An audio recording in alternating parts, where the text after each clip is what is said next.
Kalau Anda lakukan perubahan sepotong-sepotong terhadap satu naskah atau teks yang merupakan mother of the law, yang basis levelingnya adalah filsafat, maka artinya dalam bahasa filsafat Anda melakukan perubahan secara partikular. Kalau perubahan itu berlangsung partikular, maka dia tidak punya comprehensive accountability. Jadi wajah keseluruhannya itu tidak ada. Itulah yang memperlihatkan kenapa pasal yang satu tidak berhubungan dengan pasal yang lain. Salah satu contoh, betapa sederhananya mereka menganggap bahwa lembaga MPR yang didesain oleh para founding fathers kita sebagai lembaga tertinggi negara itu dirubuhkan. Padahal posisi lembaga MPR itu dalam bahasa Pancasila dia adalah ketuhanan yang Maha Esa. Assalamualaikum warahmatullahi wabarakatuh. Saudara, kita tahu bahwa seluruh mata orang Indonesia sekarang mengarah kepada Gedung Juang hari ini. Ya. Ratusan tokoh berkumpul, yaitu melakukan gerakan GKU, gerakan kembali kepada UUD 45. Tentu banyak sekali yang berharap Indonesia ini kemungkinan apakah gonjang-ganjing karena pakai undang-undang yang diprotes oleh seluruh rakyat. Kami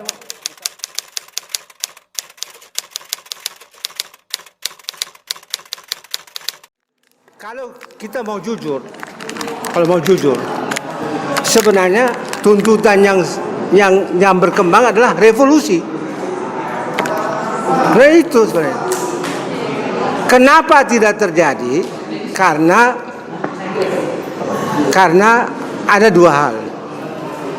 Pengalaman reformasi dulu, sesudah terjadi perubahan, kekuatan reformasi itu tidak bertanggung jawab. Sesudah pemerintahan Soeharto tumbang, maka seolah-olah tugasnya hanya bebas dari Soeharto. Sesudah itu tidak ada jawabannya. Dari mana kelihatan?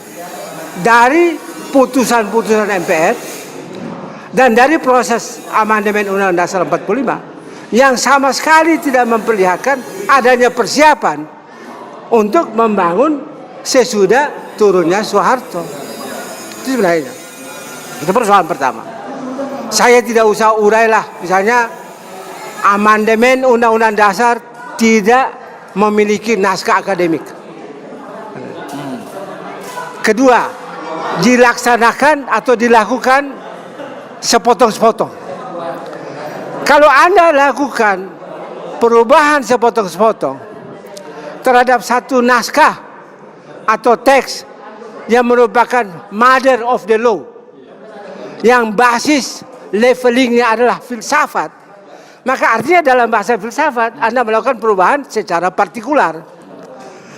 Kalau perubahan itu berlangsung partikular, maka dia tidak punya comprehensive accountability. Jadi wajah keseluruhannya itu tidak ada. Itulah yang memperlihatkan kenapa pasal yang satu tidak berhubungan dengan pasal yang lain. Salah satu contoh, betapa sederhananya mereka menganggap bahwa lembaga MPR yang didesain oleh para founding fathers kita sebagai lembaga tertinggi negara itu dirubuhkan. Padahal posisi lembaga MPR itu dalam bahasa Pancasila dia adalah ketuhanan yang Maha Esa dalam bahasa rakyat. Karena itulah ketuhanan yang Maha Esanya. Kenapa? Karena kalau terjadi benturan di antara sila-sila lain, kembali kepada ketuhanan yang Maha Esa. Maka dia tidak bisa berfungsi lagi untuk mengatasi benturan di antara lembaga. Tidak ada lagi yang di atasnya. Ya kan? Kalau Anda berantem sederajat, tidak ada yang bisa melerai, tidak ada yang bisa menjadi wasit. Nah, kerjanya para pembegal konstitusi ini, mereka menunggu siapa yang jadi presiden, mereka ambil dia. Jadi sesudah mereka ambil, presidennya tidak bisa jatuhkan. Karena Anda lihat bagaimana proses menjatuhkan presiden dalam Undang-Undang Dasar. Nggak bisa. Jadi inilah sebenarnya masalah dasar.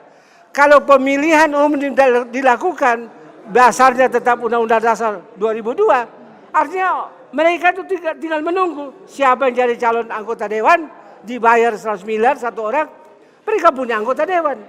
Mereka ambil presidennya, mereka kuasai keputusan. Jadi negara ini di-capture. Rakyat itu hanya berhubungan dengan mereka pada waktu pemilu. Sesudah pemilu selesai, negara diambil sama mereka. Nah, inilah yang membuat kita tidak mau itu terjadi. Harus dikembalikan. Bagaimana caranya? Mesti revolusi.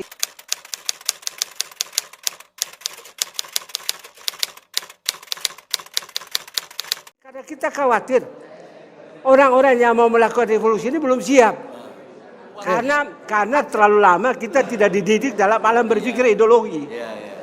Jadi kita tidak berpikir tentang apa makna dari penjajahan dan dunia harus dihapuskan. Karena tidak sesuai dengan, tidak ada yang serius memikirkan secara filsafat. Rakyat tidak ngerti. Anda lihat kualitas dari pendidikan kita. Jadi dengan sumber daya manusia yang terbatas seperti ini, kalau terjadi perubahan itu berbahaya. Maka teman-teman, senior-senior, bapak-bapak, ibu-ibu deklarator ini mengambil inisiatif. Kita harus persiapkan. Jadi deklarasi untuk kembali itu adalah langkah persiapan supaya kalau terjadi perubahan kita siap. Jadi saya kira itu. Nggak jadi revolusi nih ya? Revolusi terukur. Oke. Revolusinya terukur. Baik, Pak Edwin.